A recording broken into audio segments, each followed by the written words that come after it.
ನಮಸ್ಕಾರದಲ್ಲಿ ಬಂದವರೆ. ನಾನು ಭೂಮಾಪನ ಇಲಾಖೆಯಲ್ಲಿ ಉಪಯೋಗಿಸಿರ್ತಕ್ಕಂಥ ವಿವಿಧ ಖರಾಬು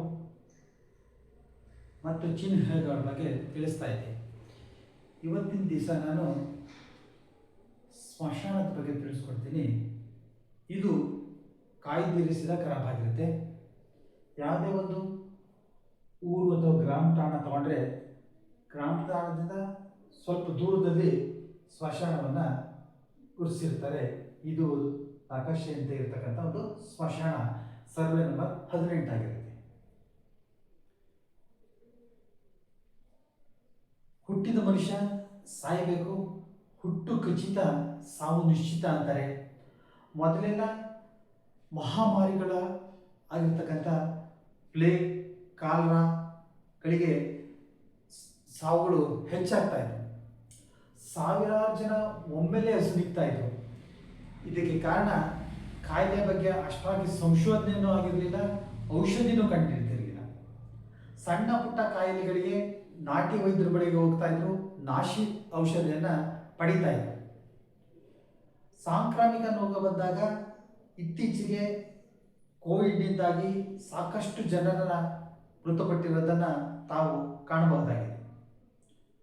ಹಲವು ಸಂದರ್ಭದಲ್ಲಿ ನೆಲಬಾಂಧವರು ಗ್ರಾಮ ಠಾಣನೇ ಬಿಟ್ಬಿಟ್ಟು ಬೇರೆ ಪ್ರದೇಶಗಳಲ್ಲಿ ಕಾಲರಾ ಸಂದರ್ಭದಲ್ಲಿ ವಲಸೆ ಹೋಗ್ತಾ ಇದ್ರು.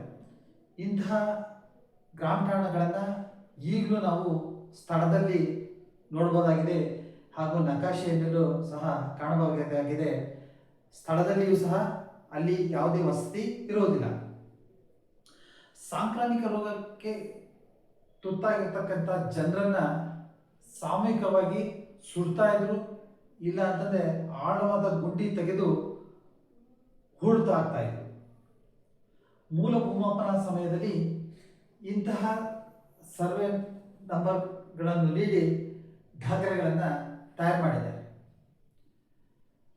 ಇವುಗಳಿಗೆ ಪ್ರತ್ಯೇಕ ಸರ್ವೆ ನಂಬರ್ ಸಹ ನೀಡಲಾಗಿದೆ. ಇತ್ತೀಚೆಗೆ ಜನಸಂಖ್ಯೆಯ ಸ್ಫೋಟದಿಂದಾಗಿ ಅಂತಿಮ ಸಂಸ್ಕಾರ ಮಾಡಲು ಸ್ಮಶಾನದಲ್ಲಿ ಜಾಗ ಸಿಗ್ತಾ ಇಲ್ಲ.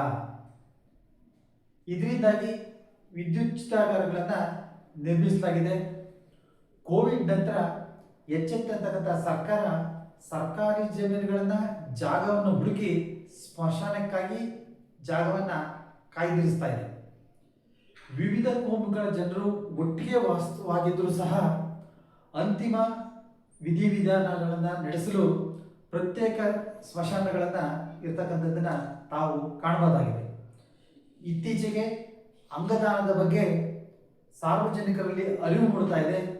ಈ ಬಗ್ಗೆ ಜಾಗೃತಿ ಮೂಡುವುದು ಅನಿವಾರ್ಯ ಅನಿಸುತ್ತೆ. ಇದರಿಂದಾಗಿ ಸ್ಮಶಾನದ ಕೊರತೆಯನ್ನು ನೀಗಿಸಬಹುದಾಗಿದೆ. ನೆಲಮಾಪನಕ್ಕೆ ಸಂಬಂಧಪಟ್ಟಂಥ ಎಲ್ಲ ವಿಡಿಯೋಗಳು ಫೇಸ್ಬುಕ್, ಥ್ರೆಡ್ ಹಾಗೂ ಇನ್ಸ್ಟಾಗ್ರಾಮ್ನಲ್ಲಿ ಲಭ್ಯವಿದ್ದು ತಾವು ನೆಲಮಾಪನ ಎಂದು ಟೈಪ್ ಮಾಡಿ ಸಬ್ಸ್ಕ್ರೈಬ್ ಆಗಿ ವೀಕ್ಷಿಸಬಹುದಾಗಿದೆ.